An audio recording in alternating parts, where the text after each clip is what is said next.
All right, folks, this is take two. Take two of Soapbox Sunday afternoons. This time I'm just going to bring her on, and then I'll do my whole entire introduction while she's on, and I'll introduce her as well. But this is take two, and we're going to try this once again. We all know it's not, neither one of us that are in. It's just we're at the mercy of technology here. So, all right, so everybody's saying thumbs up. So let me get ahead and add Patrice on. So maybe this will be the actual one that we're looking for. There you go. Yay! Oh my God, I'm so glad this worked out. Folks, this show is a love letter to Black women. As I mentioned earlier, if you guys were fortunate to watch me earlier, Black women have consistently been the bedrock of the communities that they served in. As early as slavery, Black women would oftentimes nurse the men that would one day own them. Consider that. Their strength in our society is our strength. If it weren't so, the opposition wouldn't work so hard to try to prove them otherwise. They have this way of just taking on a person's burden, shouldering their burden and carrying it as if it's their own. In other words, Black women govern. And today, in honor of our vice presidential nominee, Senator Kamala D. Harris, look at that smile on your face. It just makes you happy to even say that, right? It does. We are celebrating Black women policymakers. Hi, Patrice. How you doing? I'm good. How are you, Jermaine? Thank you so much for hanging in there with me. I tell you, I could do all the rehearsals in the world that I want to do all week long, and then I'm still at the mercy of Instagram and it's all of its technical issues. But that's where the world is. I see it happen on network TV every night, so I'm in good company. Let me tell you a little bit about Patrice. She's Pasadena, California's own. She's an educator, a political activist skilled in the legislative process, public affairs, and media relations. She's worked in the California State Assembly and the LA Unified School District. She's a force out there. She's all over the internet on various panels, waxing all of her knowledge all over the Southland, and we just love her out here. And she's a member of the Alpha Kappa Alpha Sorority Incorporated, a membership she shared with our vice presidential nominee, Senator Kamala Harris. How you doing, Patrice? I'm great. How are you, Jermaine? I am great. So let's get to it.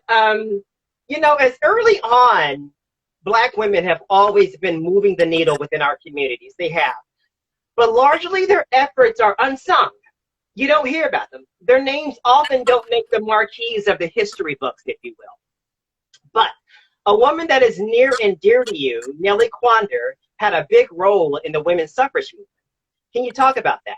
She absolutely did. There were Black women who absolutely wanted to be a part of the Women's Suffrage March in Washington, D.C. in 1913. And they wanted to be fully included because they were active and involved in the organizing. And as such, the white women who were organizing said, oh, no, this isn't your time. We really want you part of this situation. So, of course, Black women were like, we're not having that. We were here in the beginning. We're going to be here now. So Nellie Quander wrote a letter asking that these Black women be permitted to have full, inclusive, and unfettered access to the entirety of the event that they were involved in organizing. Sure. When the answer was told no, they decided they didn't want to be a part of, a second-class delegation. So they stood their ground and said, no, thank you. Other women decided to be a part of the march and march kind of in a separate delegation in the rear of the larger group. But there are women that decided, no, thanks. Yeah. And that's interesting how Black women, you need their support, you need their muscle, and the movement wouldn't advance without them. But, due to the climate of the times during then, due to the whole segregation and discrimination thinking, you had to use what you could of them, but you couldn't sing their praises at the same time. Would you be willing to bet that the women at large understood what they had to do in terms of moving the women's suffrage movement forward, the white women that is, but understanding that they had to pacify, the white man's point of view? Would you be willing to say that much? I do understand that, but it's certainly been a situational sort of alliance over the years that tends to repeat itself. The same thing happens in the 70s when the liberation movement came about. They wanted our involvement for the purposes of our expertise, for our knowledge, and for our effort to bring women together. But when it came time to take a real pivotal stand, the support isn't always reciprocated. And very much so in the same way that when Shirley Chisholm ran for president, she was a founding member of the National Women's Political Caucus. Yes, she was. And the membership of the NWPC did not stand with her the way they could have and should have for her to Yeah. be more successful back then. Yeah. And the reason that they said that they didn't do so was because she didn't ask them for permission to run, as if she needed it. Yeah, unbossed. Remember that? And unbought. There you go. So, but that's pretty much been the trajectory of Black women throughout time.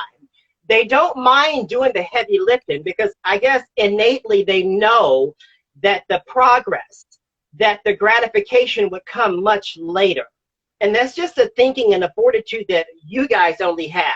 Because even with me, if I want to do something, I want the recognition as I'm doing it. But whereas with Black women, they agree, all right, we'll help move the movement forward. We won't get to enjoy any of the fruits of it, but we know that it's coming. And I find that to be one of the most endearing qualities of my sisters. So hats off to you for just even having that. Before we get to the women's lib movement and talking about Shirley Chisholm a little bit more in depth, even before that, the civil rights movement, of course, we hear about Rosa Parks and Coretta Scott King, but there were so many other Black women that we don't hear about that didn't make the history books. Can you talk about some of those, if you will? So one of my favorite women of that time is Joanne Robinson. Okay. Joanne Robinson was a professor at Alabama State University. And she was also involved in an organization called the Women's Political Council.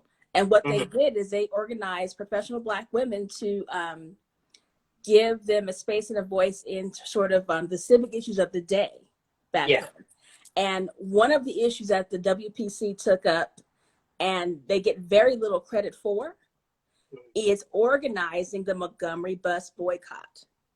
Really? So long before Dr. King even was invited to Montgomery, before he was invited to town, before the Montgomery Improvement Association was established, there were these Black women, a lot of them sisters that were faculty members and stuff from Alabama State, who organized this boycott. Wow. They did a one-day boycott first.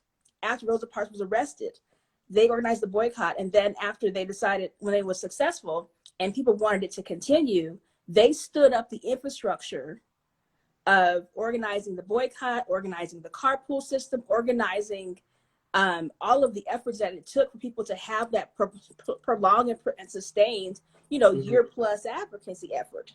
Right. So when Dr. King came to town, he was elected to be the leader of the MIA because he was someone who didn't have local ties, and it was less risky for him because the women were worried about losing their jobs and worried about being able to preserve their livelihood. But I think that it definitely stands to reason that Joanne Robinson is not a household name. She is not something people know about. And she and some women were instrumental in organizing one of the most pivotal movements of the civil rights era. Did she stay active even once the bus boycott got into full bloom? Absolutely.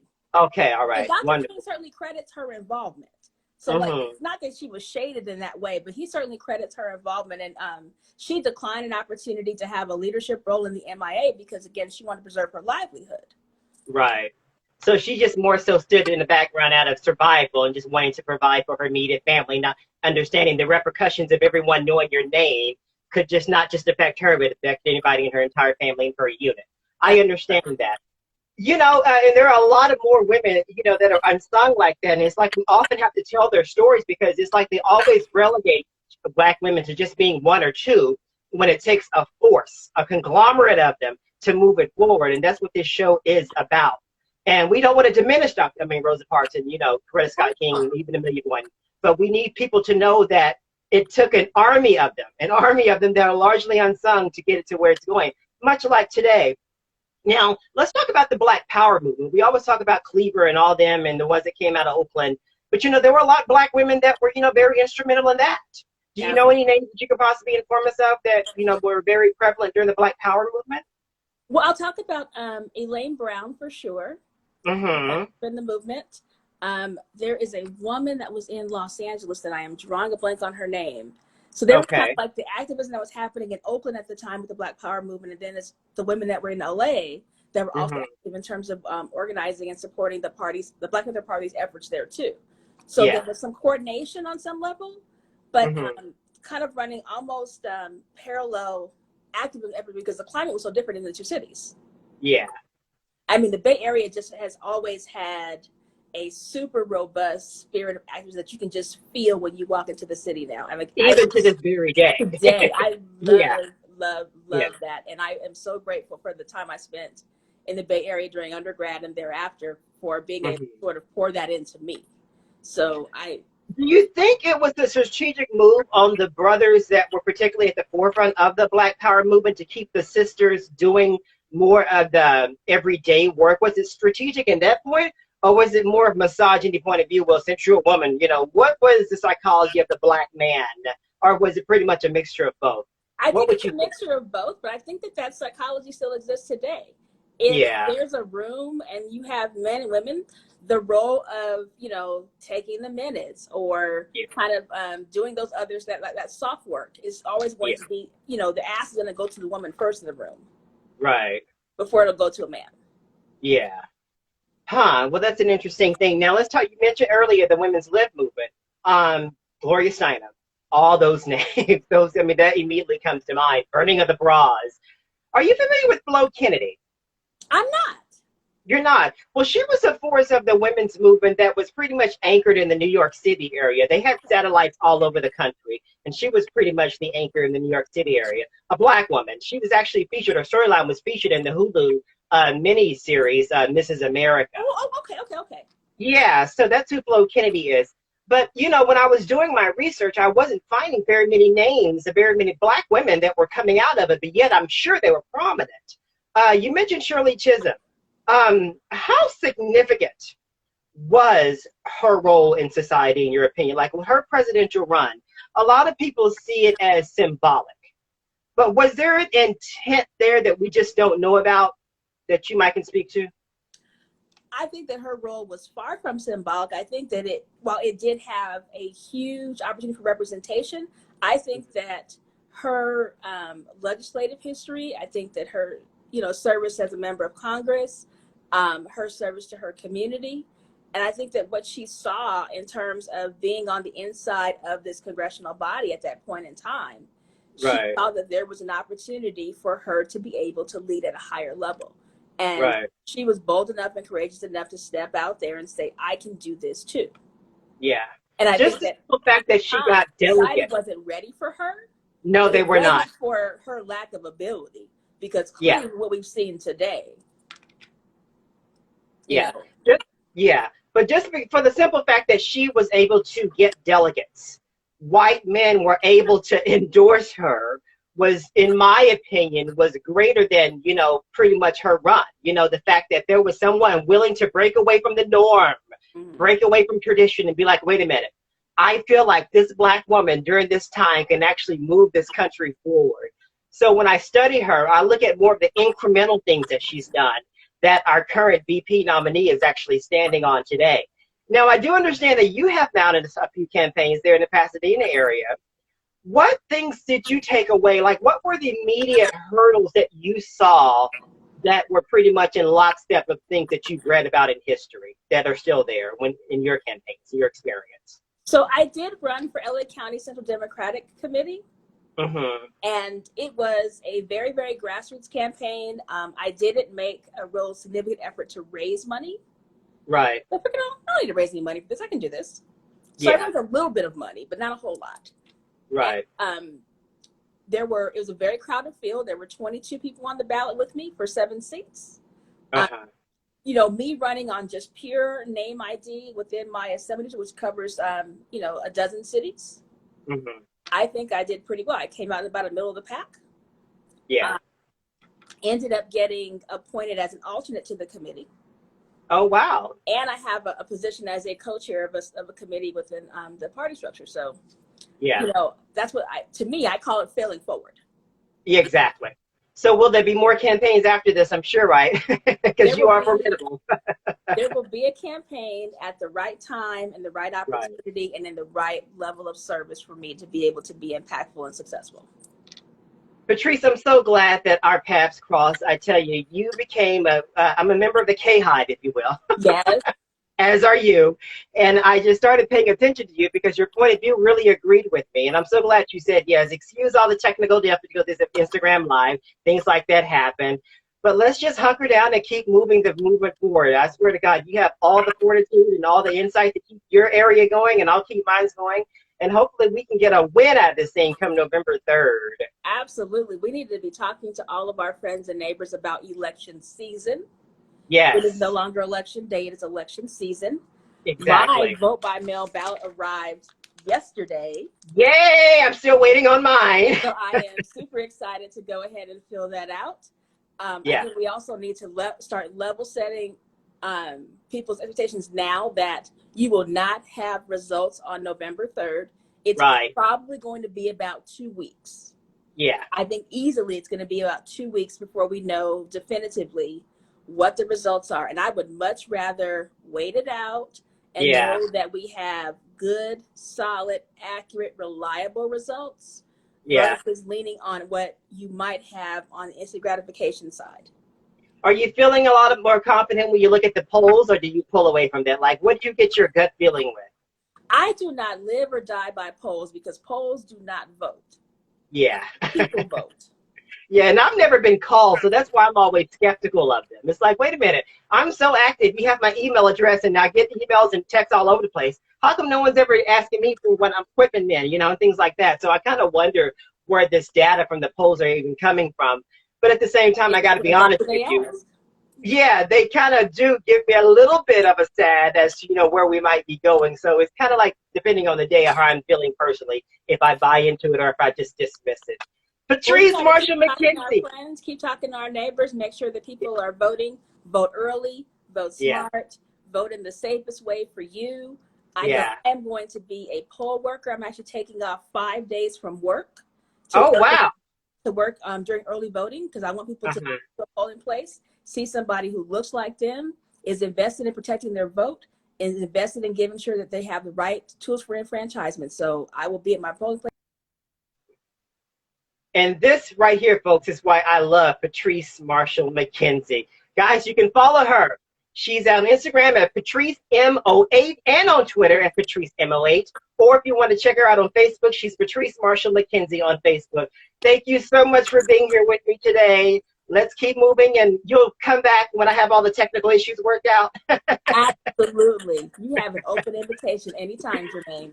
Thank you, my love. I will see you soon. You have a good day. Bye. Bye, love. You have a good one. All right. Folks, that was Patrice Marshall McKenzie of Pasadena, Texas. I tell you, she keeps the conversation. She keeps her finger on the pulse. And if you're anywhere in her vicinity, she will make sure you have all the knowledge and information that you need. So my next guest, folks, I'm excited about her. She is an award-winning scholar. I will get her on the soapbox. Just you wait. Hold on. Let's just hopefully there won't be any issues here. Come on. Let's see here. We're waiting for her. Her name is Dr. Nsenga K. Burton. She's coming on. There she goes. Hey, love, how you doing? Good. How are you? I'm so sorry about those technical issues. We have those from time to time here on the freaking soapbox and on Instagram, but that's just what happens. Folks, let me tell you a little bit about her. Her name is Dr. Nsenga K. Burton. She's an award-winning scholar, writer, media influencer. You may have read some of her work on the Huffington Post, the Griot, USA Today, and even the New York Times. But in my opinion, if you're lucky enough to walk through the halls of the Department of Film and Media Studies at Emory University, you can get an up-close and personal experience up to what she has. I swear, I've been trolling you. I've been looking all over your stuff. Girl, I got to tell you. She's also my sorority sister, a member of the Alpha Kappa Alpha Sorority Incorporated. I'm so glad to have you. Thank you for saying yes. You're welcome. Thank you for having me. I appreciate the opportunity. Wonderful. So let's just get this conversation going. Okay. Would you say that Black women politicians are considered to be progressive politicians?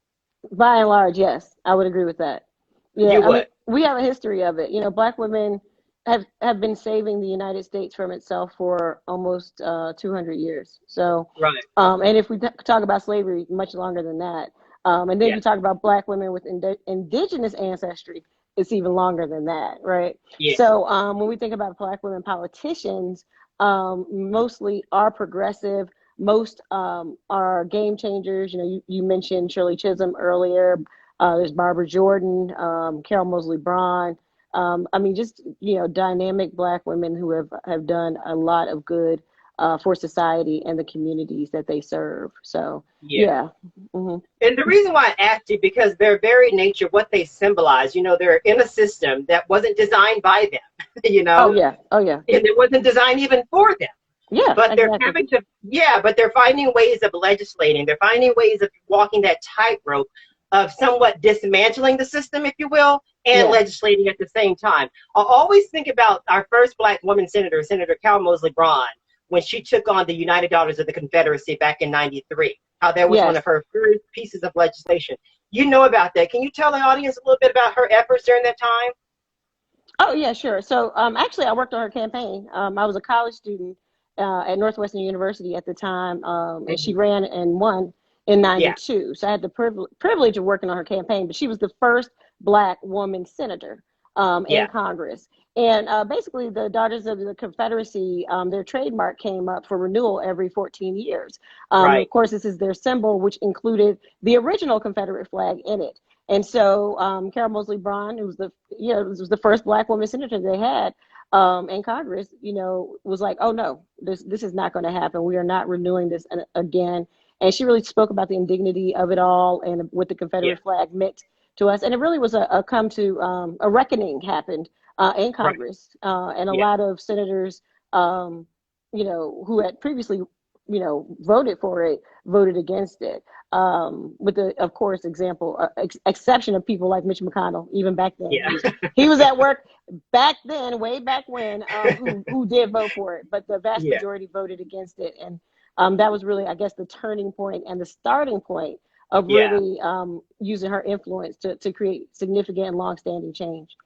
Yeah, it's like she woke up a beast that was very obvious and it was sleeping, but nobody really wanted to touch it. But Mm-hmm. she just, it was like, you know what, if this is not the time, this has to be the time. She knew she had the backing of the president, President Clinton during that time. So she Yes. used all the power and ammo that she had amassed and went for it and got it done. I love that about her. That's like she's one of my heroes. We don't talk enough about her because she's been gone so long, from politics. But I Mm-hmm. often think about that because I was in college too when all that was going on. Mm-hmm. So we talk about progressive women, and another one comes to mind. President Clinton's first pick for the Surgeon General, Oh, Joycelyn Elder.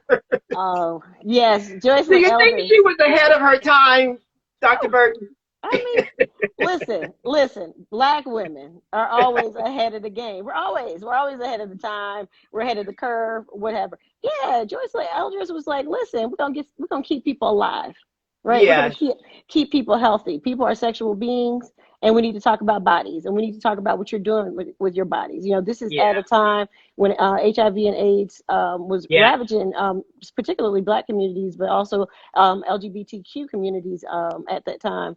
And so there was a great need to talk about these types of topics, and to really discuss them in a way that was holistic, right. and that provided information that people needed so that they could be safe and be healthy and stay here on this earth. So she Yeah, was, ahead of her time because she didn't care about the repercussions. She was like, I have a platform. I have all of these people watching me. I'm going to use it for the betterment of society. I'm going to discuss things that people don't necessarily discuss. right. And she was basically fired for taste, Yeah, because she talked about things that people didn't want to talk about, but needed to yeah, talk about. And luckily she yeah, did. yeah. Right now, Hmm. she would be commonplace. She would be so welcomed in so many circles. She'd be like celebrated, and she still Yes, is. yes, But yes, because of, I want to say, the people that she was fighting against, the climate, yes. we were still heavy, unguarded. I mean, there was just a lot of things that was working against her, but her message still rang. And Yeah, even though she talked about it, and it was things that we did anyway, no one just wanted to just talk about it. But she right. dared to have those conversations in a time when people just didn't want to. It was just very uncomfortable for it.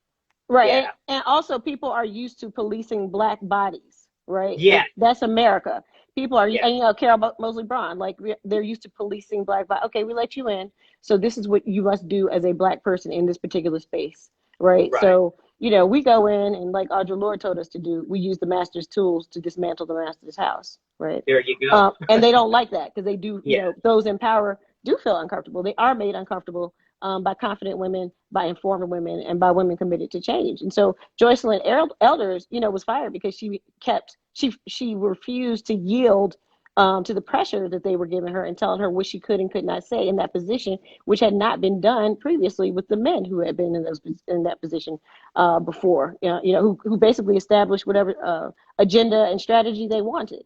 But they wanted to regulate what she did and how she did it and what she talked about, and she wasn't having it. So she's a hero, a legend in my mind. Yeah, she really is. So Black women legislators, they're not all Democratic. We have them on the other side of the aisle. And Condi Rice comes to mind. What gives her a pass, in your opinion, in history, and she's still looked favorably upon by the Black population? Like, what is it about her policy? What is it about her that we understand? Okay, you have conservative views, but you can still come to the picnic. Well, I think Black people understand that Black people are conservative by and large anyway. People don't think of us as being conservative because we are behind a lot of progressive, what they call progressive, but we just call human. Like, we don't want to be discriminated against, but apparently that's progressive in the United States. So, when we think about somebody like Condoleezza Rice, Black people have been conservative. There have been Black Republicans, for a very long time. That's, right. The majority of us were Black Republicans, and the Democrats used to be called the Dixiecrats. And of course, we switched over when the politics switched over. That's just kind of how it works. But Condoleezza Rice seems reasonably intelligent, informed, and doesn't seem to be self-loathing and to hate Black people. And doesn't seem to present herself in such a way that she is performing for whites to demonstrate her disdain for her people. That's Candace Owens. Yeah. Condoleezza Rice is like, no, this is the data. These are the facts. And this is what I think about them. She's informed.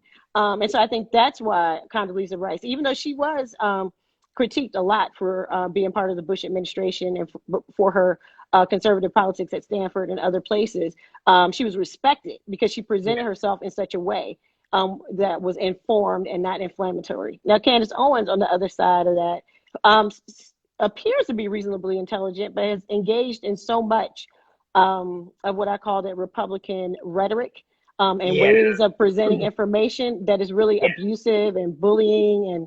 And so it just really undermines what she may have to offer. And so I think that's why people repudiate her to such an extent. And she does seem to be trying to convince white people that Black people aren't shit. Excuse my language. No doubt. And so I can't think of an intellectual way to say that. No, there's not. Yeah. Right. And so that's a difference. But something do you think she's necessary, though, Dr. Burton? Is her point of view, is it really necessary? Or is she just more a product of what's going on in administration and she just helps inflame it even more? Like, I can't ever figure out, is her voice actually needed in some regard? I think that conservative Black voices are necessary to discussions. Okay. I think there's room for all voices that are based in fact, that are informed, and that have an important perspective.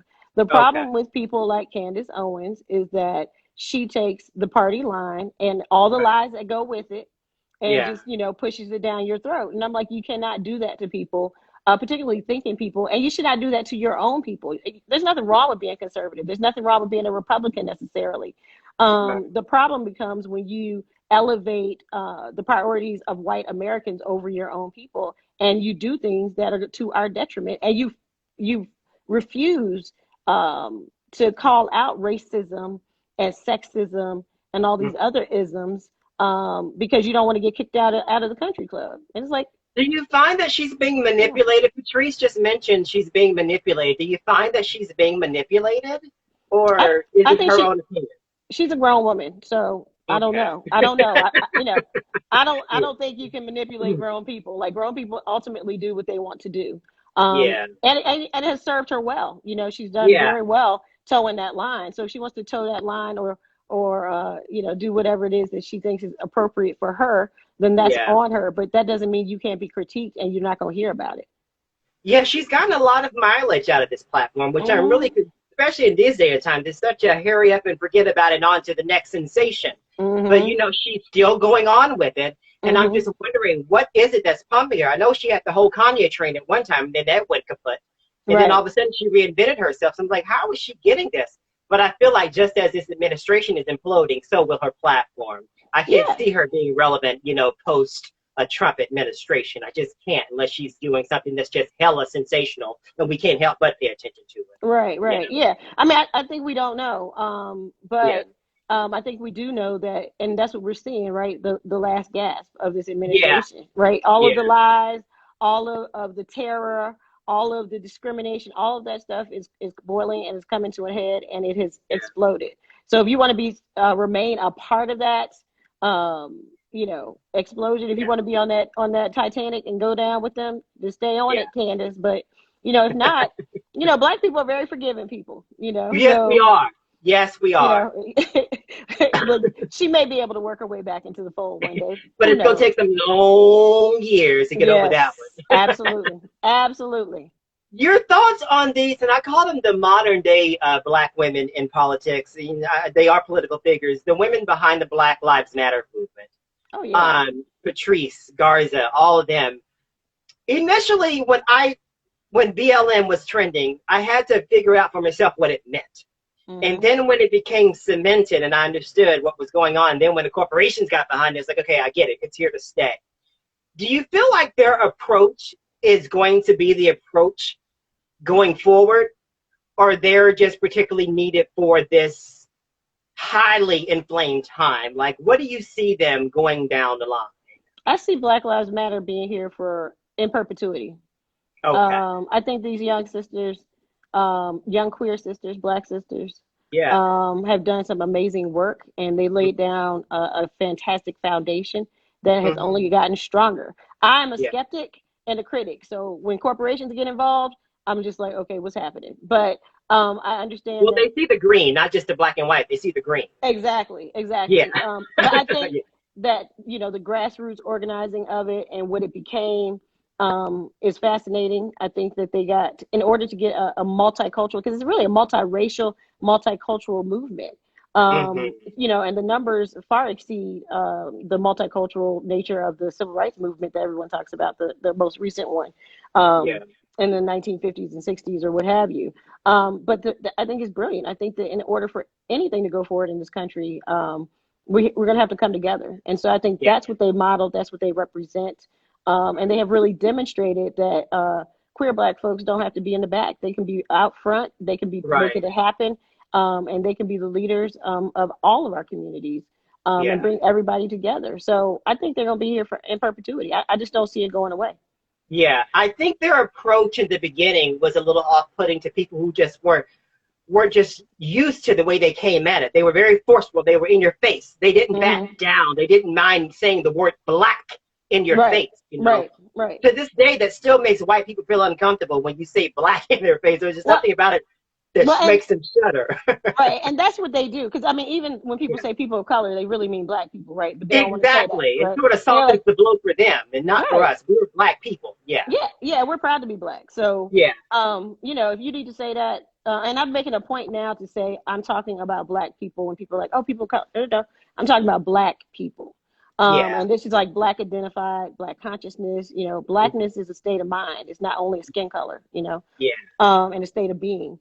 So these three sisters, I think, have done an amazing job. And they were off-putting because they came at civil rights, human rights, and freedom in a way that people weren't used to. And people, again, are not used to allowing Black women and queer Black women, I would say, in particular, to really be the leaders of anything without being policed or managed or mined or what have you. So the fact that they were able to do it, and they have held on to it and have held on to the leadership and to have grown it as much as they have since 2013 with it's just amazing. So it's perpetuity. Well, they had to match the emergency of the situation. There were so many bodies being slaughtered in the streets, unarmed bodies. So their approach had to match it. They had to be just as loud as all these ambulances that were taking these dead bodies away. So I got it. I got it early on. But like I said, it took some, I had to figure out exactly where they were going to go other than the hashtag. And that was just my own, development and evolution with the entire organization. But I go to the BLM LA movements online here lately, and I'm just proud to be associated with them. Yeah. So today, we're seeing a surge in Black women that are entering the political field at all levels, community, nationally. What do you think is underneath that? I think that the time has come for us to assume our rightful place at the head of the table. Shit, y'all been already doing. Now you just want to put a title on it. Yeah, I was like, we've been doing it. We've been doing it. So now we should be able to be on like the actual candidate. Okay. Yeah, like put a title on it. Hashtag put a title on it. Yeah, because we have been part of this process. I mean, when I was preparing for this interview, I was thinking about Sojourner Truth, and I was thinking about Harriet Tubman, and thinking about, and I think it was Harriet Tubman who tried to run for president of the United States, even way back when. And, of course, it didn't happen. But, we have been at this for a very long time. We have been engaged in politics. We have been organizing. Sora Patrice talked about the women's movement. But even before that, you had the Black Women's Club movement, where they were organizing for voting rights and all of these things that were happening. And this is before the sororities, although they are illustrious. This is before the founding of Alpha Kappa Alpha and Delta Sigma Theta and Zeta Phi Beta and Sigma Gamma Rho. You had groups of women Black women who were working actively together to make sure that we knew what our rights were, had a strategy for gaining them, and had some kind of influence over policies that were going to impact us. And so I don't think it's new or different. I just think it's time. And these women like Ayanna Pressley, are making it happen. Val Demings, and I mean I could just keep going, but these incredible women, they're making it happen. And of course Kamala Harris, who's like, why not Kamala Harris? Yeah. And that leads me to my final question with you. In this present moment where we are, with emergency after emergency every 24 hours, I mean, I don't know what I'm going to wake up to nowadays. It's just so much. I don't. It's really crazy. It's true. I mean, I look at my phone. I'm not kidding you, Dr. Burton. I look at my phone every morning thinking, what the hell now? So it just does. But in this moment in time, our VP nominee, Senator Kamala D. Harris, what will we need from her on day one that would somewhat begin to heal and bring this country together, in your opinion? Her presence alone is going to help bring this country together. I mean, Joe Biden, and I know a lot of people aren't Biden fans. I actually was supporting Kamala the whole time. And I'm happy that she got the vice presidential nomination. But her presence being there, Kamala Harris is someone who's not afraid. She's someone who, people are like, oh, she just became a senator, but she also had a lynching bill. She passed a lynching bill. She's someone who's not afraid to do the hard work, to do the heavy lifting, and to have the tough discussions. And you need someone like that. She's also dynamic. She's young. She moves she moves freely in a lot of different worlds. And so I think that Kamala Harris being there is just going to be symbolic in and of itself. But then also the work that she will do if she implements any of her platform will help people. Like she's thinking about things like, student loan forgiveness. And she's thinking about things like, making it illegal to make false crimes, like making that something major. She's got a lot of things that are going to help a lot of people, not just Black people. So I think she's going to be a great representative in the office and bring some dignity back to this office that has just been driven into the ground, quite frankly, since President Obama left. Just as Hillary Clinton somewhat transformed the role of the First Lady, you think Biden's going to allow her to transform the role of the vice presidency? Do you think you can allow her to do that? Yeah, she's going to have to. Biden. Yeah, that's what I thought. I don't think he really wanted to run. I'm not saying he doesn't want to be president, because anybody who's in Congress wants to be president. Let's keep that real. But and anybody in Congress, as long as he has been in Congress, wants to be president, and he ran for president multiple times. So I'm not saying he doesn't want to be president. What I'm saying is he probably didn't want to be president at this age, right? Which is why he ran all those times before. And so I think he is in a reflective mode. When you lose children, when you've had the benefit of seeing, Congress change over a long period of time, when you've had the benefit of working for another Black person. Sure. then I think that loosens you up to the idea that someone else can come in and change it and make it better. And I love the fact that he's been a vice president before, because I was like, I mean, he's the perfect mentor. Like, she's going to be mentored and she's going to have the opportunity to put her stamp on the office. And I think she's going to do it differently. Yeah. Black people, we've always voted and we've always thought strategically when it comes to our politics. Yeah. You know, we may have wanted someone bigger, but we understood the strategic of the situation, and strategy at this moment called for someone like Joe Biden. We got that. Mm-hmm. And it's something that we often can't communicate, because a lot of people look at me like, why are you supporting him? He's not real. I get it, but I have to understand that when we're voting, for the most part as Black people, we're voting out of survival. Yeah. And yeah, I have no idea what this whole, like, oh, let me find a politician that loves Black people on a national level. I don't know. If you know that person, please identify him or her. Politics is a very strange business. It calls a very specific group or type of person. And we always, at least I know I do, when I vote, I'm rarely voting at 110%. You know, even when I'm supporting Kamala, I've got some issues with her. But overall, I think that she was the best candidate for me, you know, and what I think, the direction that the country needed to go in.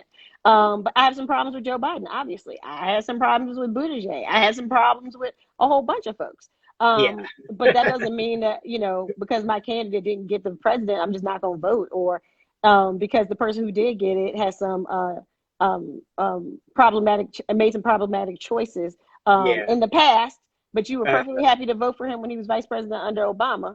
Now you can't vote for him. So I don't have any time for that. I'm like, it's do or die out here in these streets. Black women are being killed left and right. Black men, of course, Black women also, and in higher numbers. We're being jailed in higher numbers. So we don't have time for people trying to take a stand on integrity or whatever. It's politics. It's a dirty business. Make a decision and keep it moving. Make a decision.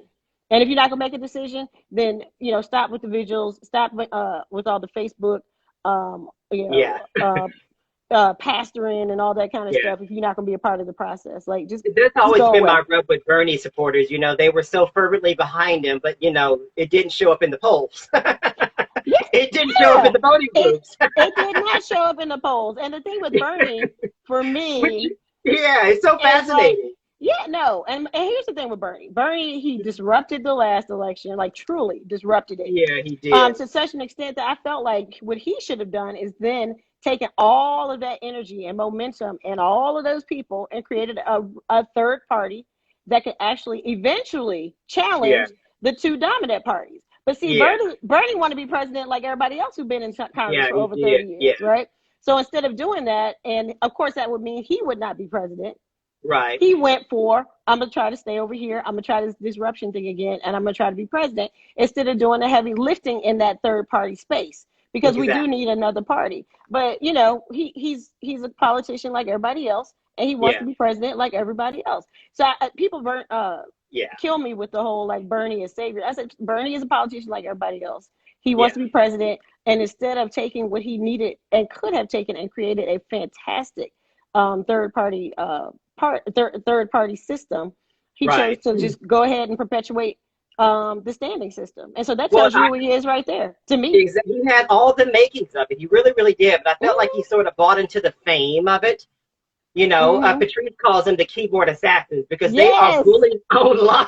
Yes. I mean, they would attack at the smallest, difference of opinion that you would have. And I'm like, whoa, I'm just, I'm offering a different way of thinking about it. Not totally against you, but we do understand as Black folks, the whole pie in the sky agenda, that's just far-fetched. We just trying to live and get to the next day for the most part. Folks, her name is Dr. Nsenga K. Burton, and if you want more of this mind, you can go to burtonwire.com. How often do you put content on it, Dr. Burton? Every day. Every day. So burtonwire.com, folks, go to it if you want to continue drinking from this wealth of knowledge. I thank you so much for saying yes. I thank Dr. Martin for even recommending you. And it was just a plus that you were my sorority sisters, and it made it doubly more. I had two sorority sisters on today. Both you and Patrice, so it just made it a lovely happy patch black and gold gorilla affair. Thank you, Frat, and thank you, Sora Patrice, and all the sorors who tuned in, and Dr. Mark Cunningham, who's also Frat, who tuned in. Yes, he My is. twin. Yeah, so thank you so much. Hey, you have a good week, and hopefully Okay. we'll be able to shout the victory come November, whenever. Hope springs eternal. I'll be Yeah, yeah. voting. Yes. All right, go back to your mini-me. All right. Thank you. Have a good day. All right. Bye, Jermaine. Thank you. All right, folks, I am so happy about this. I tell you, you forget about all the bumps in the road at the beginning once the conversation gets going. And I had Patrice Marshall McKenzie and Dr. Nsenga Kate Burton to just drive this train on home. Thank you guys so much for sticking with the soapbox. My eyes are kind of watery. I don't know what's going on with that. Maybe I just got too emotional. But thank you so much for sticking with the soapbox. I'm doing my best to make this thing as professional and as honest and as gritty as possible. I'm juggling a lot. I do everything, my lighting, my wardrobe, my makeup, and it's a one-man operation. But when I get to the end of a show, I feel like, wow, that was so worth it. And again, it was so worth it. Folks, we have right around 30, 29 some days until the big day. Let's keep it going. If you can vote early, but don't let any of this stuff, all this distraction that's going on, distract you. We still have a mission, and we have to see through it and see to it that this mission is complete. Thank you so much for jumping on the soapbox today, and I will talk to you guys next Sunday. Bye-bye.